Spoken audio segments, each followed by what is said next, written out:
Hello students, welcome to BBVN online classes, and in our previous video we were reading the chapter My Childhood, that is mainly focuses on the life events of APJ Abdul Kalam, and this chapter is extract from his autobiography.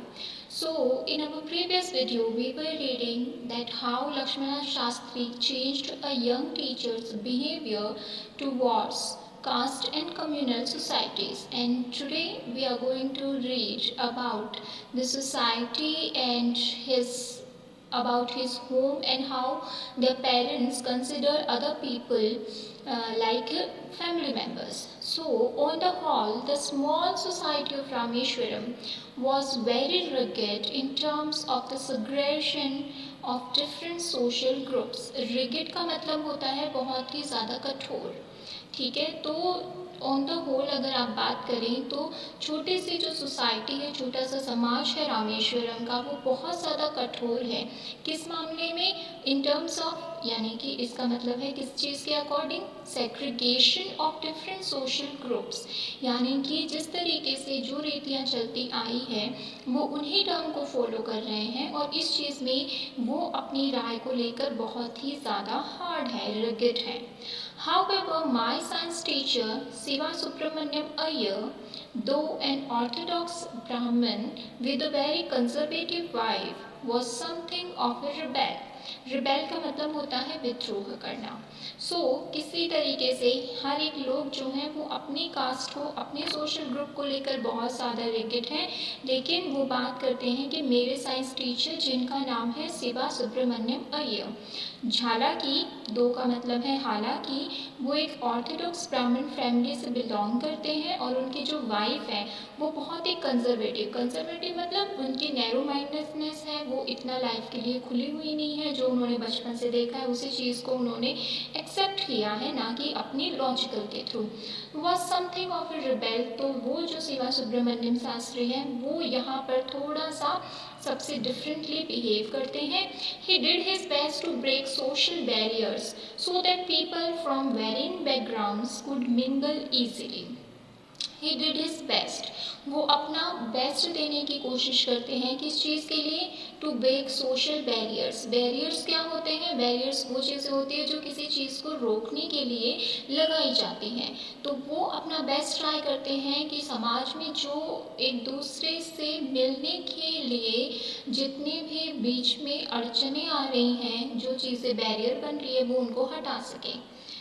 People from varying backgrounds को mingle easily. Mingle मतलब होता है आपस में मिलना, भाईचारा रखना। Varying का मतलब डिफरेंट। तो जो लोग जो डिफरेंट बैकग्राउंड्स हैं वो भी आपस में मिल सके, इसलिए जितने भी सोशल बैरियर्स हैं उनको वो हटाने की कोशिश करते हैं। He use to spend hours with me and would say, वो घंटों मेरे साथ में बिताते हैं और मुझसे कहते थे, Kalam, I want you to develop so that you are on par with the highly educated people of the big society, big cities. कलाम, मैं चाहता हूँ कि तुम अपनी लाइफ में प्रोग्रेस करो, ताकि तुम हाईली एजुकेटेड लोग जो बड़े शहरों में रहते हैं उनके साथ में मिंगल कर सको, और तुम्हें पता चले कि लाइफ में ये सोशल बैरियर्स जो हैं वो बिल्कुल भी काम नहीं आते हैं। One day he invited me to his home for a meal. एक दिन शिवा सुब्रमण्यम शास्त्री जो हैं उन्होंने कलाम को अपने घर पर दोपहर के भोजन के लिए इनवाइट किया। His wife was horrified at the idea of a Muslim boy being invited to dine in her ritually pure kitchen. Ritually pure का मतलब वो एक ब्राह्मण है और वो बिल्कुल भी नहीं चाहते हैं कि एक मुस्लिम बॉय उनकी किचन में एंटर करें। तो उनकी जो वाइफ है वो इस आइडिया को सुनकर कि एक मुस्लिम बॉय उनकी किचन में एंटर करेगा, इस आइडिया से ही वो बहुत ज़्यादा डर जाती हैं क्योंकि वो कंजर्वेटिव हैं। She refuse to serve me in her kitchen. वो अपनी रसोई घर में मुझे खाना परोसने से मना कर देती हैं। Subramaniam Iyer was not perturbed. वो सुब्रमण्यम अय्यर जो है वो अपनी वाइफ की इस बात से बिल्कुल भी डिस्टर्ब नहीं होते हैं, एंग्री नहीं होते हैं। Not did he get angry with his wife, और ना ही वो उसे किसी तरीके की कोई बात बोलते हैं। But instead served me with his own hands and sat down beside me to eat his meal. जबकि वो क्या करते हैं, वो अपने खुद के हाथों से मुझे मील सर्व करते हैं और मेरे पास में बैठकर ही अपना मील भी खाते हैं. His wife watched us from behind the kitchen door. इस पूरे टाइम जो है उनकी वाइफ हमें किचन का जो दरवाज़ा है उसके पीछे से देखती रहती है. I wondered whether she had observed any difference in the way I ate rice, drank water or cleaned the floor after the meal. और यहाँ पर कलाम जो है वो ये सोचते हैं कि उस वक्त मैं बैठा बैठा ये सोच रहा था कि क्या कोई डिफरेंट जो है, क्या कोई अंतर जो है उनकी वाइफ ने मुझे जिस तरीके से मैं खाना खाता हूँ, जिस तरीके से मैं पानी पीता हूँ, खाना खाने के बाद में जिस तरीके से मैं फ्लोर साफ करता हूँ, उसी तरीके से सर भी कर रहे हैं, श्रीवासुब्रमण्यम अय्यर भी कर रहे हैं. तो मेरे और उनके लाइफ में कोई डिफरेंस है क्या? When I was leaving his house, और जब मैं मील होने के बाद में उनके घर से जा रहा था, Shiva Subramaniam Iyer invited me to join him for dinner again the next weekend. और अगले ही वीकेंड यानी कि जो सैटरडे और संडे का टाइम होता है उस पर फिर से उन्होंने मुझे अपने यहाँ रात का भोजन करने के लिए इनवाइट किया. Observing my hesitation, he told me not to get upset, saying, और मेरी हेजिटेशन, मेरी हिचकिचाहट को महसूस जब उन्होंने किया तो उन्होंने मुझे कहा कि निराश ना हो. Once you decided to change the system, एक बार जब तुम डिसाइड कर लेते हो कि तुम्हें इस सिस्टम को बदलना है, such problems have to be confronted. तो ऐसे प्रॉब्लम्स का सामना तो करना ही पड़ेगा. When I visited his house the next week, और जब मैं उनके घर अगले हफ्ते पहुंचा, Shiva Subramaniam Iyer's wife took me inside her kitchen and served me food with her own hands. तो उनकी वाइफ ना सिर्फ मुझे किचन के अंदर लेकर गई बल्कि उन्होंने अपने हाथों से मुझे जो है खाना परोसा. Then the Second World War was over and India's freedom war imminent. और उसके बाद में यानी कि इन थोड़ी घटनाओं के बाद में थोड़े टाइम बाद में जो सेकेंड वर्ल्ड वॉर थी वो ख़त्म हो गई और ऐसा लग रहा था कि भारत जो है उसे अब अपनी फ्रीडम जो है वो मिल ही जाएगी. Indians will build their own India, declared Gandhi ji. Gandhi ji ने कहा था कि हिंदुस्तानी लोग ही अब भारत को खुद अपने हाथों से बनाएंगे.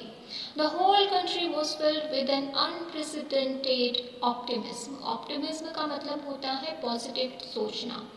तो एक नए ही उत्साह के साथ में जितने भी भारत के लोग थे, पूरा देश जो है वो एक अलग ही उत्साह के से भर गया था. I asked my father for permission to leave Rameshwaram and study at the district headquarters in Ramananthapuram. मैंने अपने फादर से कहा, मैंने उनसे परमिशन मांगी कि मैं रामेश्वरम छोड़कर पढ़ने के लिए जो डिस्ट्रिक्ट हेडक्वार्टर है जो रामानंथापुरम में पड़ता है वहाँ पर जाना चाहता हूँ. उनकी जो वाइफ है वो बहुत ज़्यादा डरी हुई थी अपने बच्चों को लेकर. ऑब्वियसली एक छोटे से रामेश्वरम में वो रहते थे. So he told me as if thinking aloud. तो इस बात पर कलाम के जो फादर हैं वो उनसे कहते हैं, Abdul, I know you have to go away to grow. Abul, मैं जानता हूँ कि तुम यहाँ से जाना चाहते हो ताकि तुम प्रोग्रेस कर सको. Does the seagull not fly across the sun alone and without a nest? और फिर वो कहते हैं एक सीगल होती है. सीगल क्या है? वो पक्षी जो कि समंदर के किनारे उड़ा करते हैं. तो क्या एक सीगल जो है वो अकेले बिना किसी घोंसले के सूर्य से पार जाना नहीं चाहेगी? He quoted Khalil Gibran to my hesitant mother. और फिर उन्होंने खालिल गिब्रान का नाम लेते हुए मेरी घबराई हुई माँ से कहा, Your children are not your children. तुम्हारे बच्चे नहीं हैं. They are the sons and daughters of life's longing for itself. वो तो अपनी खुद की ज़िंदगी के बच्चे हैं. It means वो बेटे और बेटियां हैं, लेकिन जिस तरीके से अपनी ज़िंदगी को वो जीना चाहते हैं तुम्हें उन्हें छीने देना चाहिए. They come through you but not from you. वो तुम्हारे थ्रू इस दुनिया में आए हैं लेकिन तुम्हारे से नहीं आए हैं. You will give them your love but not your thoughts. तुम उन्हें अपना प्यार दे सकती हो लेकिन अपने विचार नहीं दे सकती. For they have their own thoughts. क्योंकि उनके अपने विचार हैं. और इसे ही कहकर अब्दुल कलाम को परमिशन देते हैं उनके फादर जो कि जैनुलाब्दीन है। ठीक है, so this is it for today. In our next video we will discuss the question answer of this chapter. Thank you.